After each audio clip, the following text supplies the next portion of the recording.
It's a, it's sad that it's a dying culture, but it's certain things that we can do to keep it alive. And food is the most diverse way we can keep our culture alive. I agree.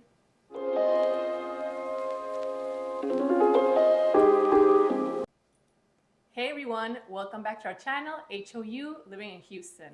And today we have a very special guest. We have Chef Roshini from Houston here to talk to us a little bit more about her culinary experiences and everything she can share with us. Welcome Roshini to our channel. Thank you. Thank you guys for having me. I'm really excited. And thank you so much for inviting us to your house and to this beautiful kitchen. My pleasure.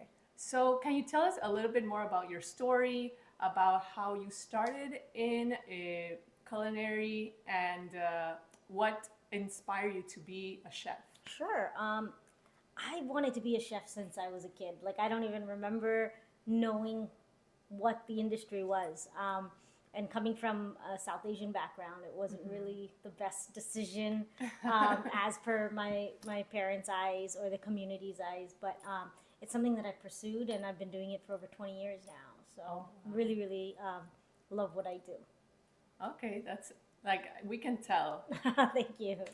So Houston is known for a very diverse culinary scene.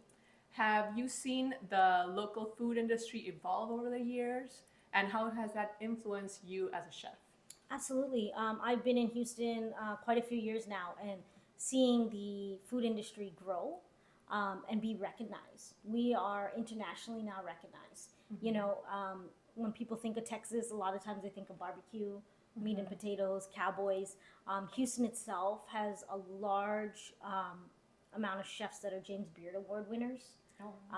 We have the most diverse cuisine. We have the most restaurants per capita. We have 7 restaurants per person in the city of Houston.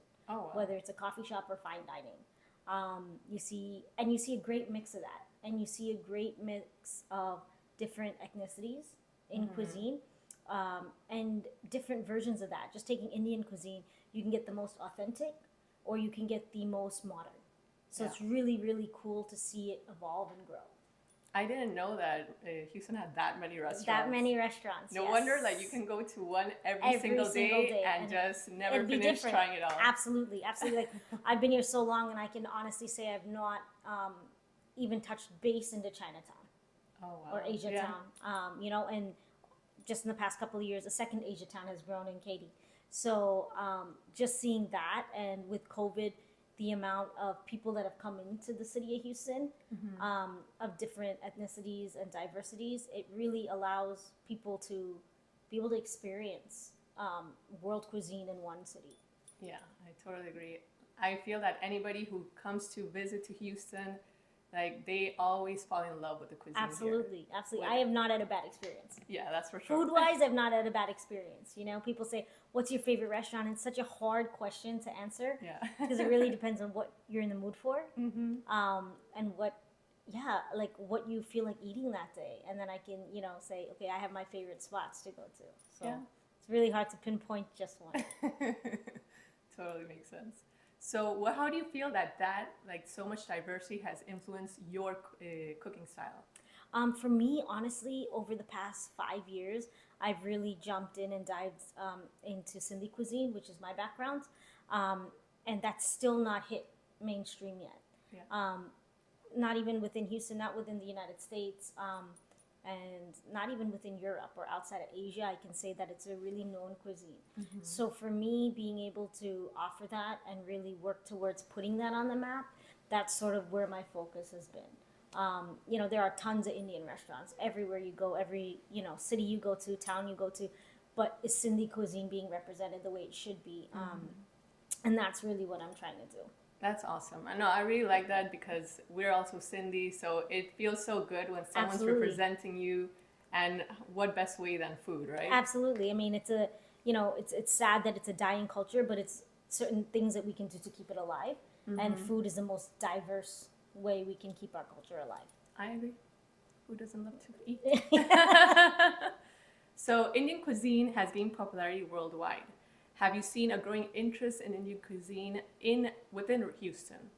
Oh, 100%. Indian cuisine, people know it now. They might, know the certain dishes, typical dishes, but even top 10 restaurants in Houston, there's at least 2 Indian restaurants always on that list. You know, and to see that, to see South Indian food, North Indian food, Gujarati food, Punjabi food being represented and people knowing it and sorting out for it is great. We have 2 huge restaurants in Houston that are multi-million-dollar restaurants that are a dining destination. You know, before I even lived in Houston, when I was coming to visit, I was on American Airlines, I believe, and just looking through the magazine, and Kieran's was there for a food destination, and that was 12 years ago. And she is the pioneer, obviously, here in Houston of Indian food, but people know it. And, you know, we have a whole Mahatma Gandhi district here in Houston, which is amazing. Like, a lot of cities don't have that. It's Little India, where you can go and find all walks of India, basically, from food to fashion to jewelry, all there in one spot. So it's really cool to see that the city is that welcoming. Yeah, that's for sure. So I'm going to ask you a really tough question. Okay. What's your favorite Indian restaurant in Houston? I can't, because I know a lot of the chefs, so I can't answer that question. For me, it's where the heart is, you know. There's good food in many restaurants, and it's really what I have my biryani spot, I have my dosa spot, you know, I have my lamb curry spot, I have my vegetarian spot. So it really is multiple restaurants. And I have to be very political answering that, but it is like multiple spots. It is multiple spots depending on what mood we're in. Yeah, that's for sure. No, I like the answer. Everybody's going to be happy. Yeah. Nobody's going to be offended. No, not at all. What is your favorite Indian dish then? For me, it has to be, you know, something I grew up with, super simple. It's made of stale bread. It's called sealda roti, which is like, the best way to describe it is like a savory casserole, almost a bread casserole, made of like day-old bread cooked in, you know, coriander and mint and different spices. It just hits home. It's, you know, it's traditionally a breakfast food, but I could eat it anytime. Yeah. I agree. Yeah, it's the You're making me simplest hungry thing. now. It's the simplest things that, you know, that are nostalgic as a child, that you think of, that's what you want to eat, and those are the flavors you crave. Like, I travel a lot, and yes, we cook all the time, but it doesn't mean that the chef eats, you know. The things that you see on Facebook and Instagram that we eat, the ramen noodles, are absolutely true. You know, after a 15-hour workday, we're just, you know, doing something quick. And when I come home after, you know, 7 to 12 days of traveling, it's that homely food that I just crave. Yeah, You know, that's for sure. simple. Yeah. Like, definitely, I feel that whenever you're out of home and everything, that's the one thing you miss. Absolutely. Like, at the end of the day, everything comes down to food. And that's it. It's what you crave, you know. And it's fun because we've grown a big friend circle here in Houston, and one of my friends' husbands recently said, who is also Sindhi, he's like, you inspire me to try these dishes that, you know, my mom used to cook for us when we were kids, or my grandma used to cook for us.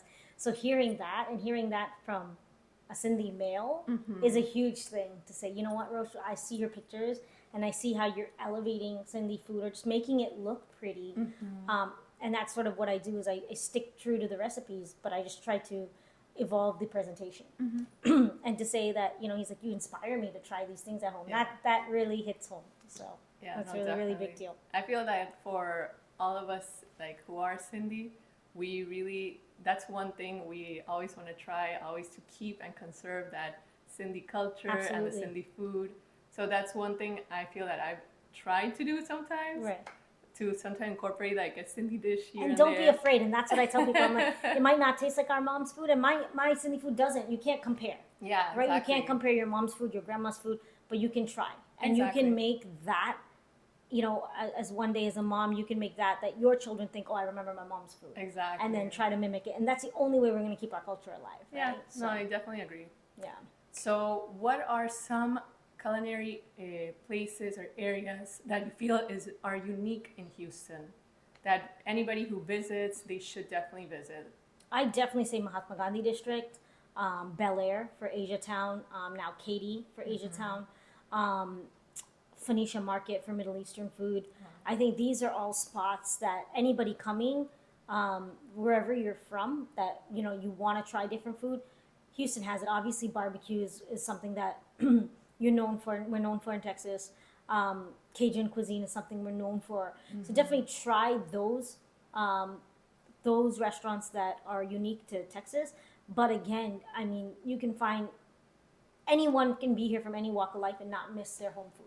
And that's the way I feel. You know, when I tell my family in India, you know, come here, you're not going to have a problem with food. You can tell a vegetarian that, you can tell a vegan that, you can tell anyone that. And that's the absolute truth, right? There's a place here for everything and everyone. So it's a great city. Yeah, I like that. It's very like, it's always so welcoming for people. It for is. Sure. It is. It is. That Southern hospitality that you hear about. It's definitely that. It's definitely that. I, you know, not being from here and moving here, you definitely. I had that in my mind, like cowboys and you know, oh, meat and potatoes, and how am I going to grow as a chef, and how am I going to share my food with people? And it's been nothing but welcoming. So really, really happy to be here. I like that. No, I love the way you mention it and the way you described it. I feel that for a lot of people, they're gonna feel that this is gonna become their home. Absolutely, and you see people moving here all the time. You know, every day you see people from different parts of the world moving here to build their home, to build their family, and still not have to worry about the roots. I think we have some of the best Mexican food outside of Mexico in Houston. Yeah. And that's traditional. I'm not talking Tex-Mex. Tex-Mex is a whole different thing.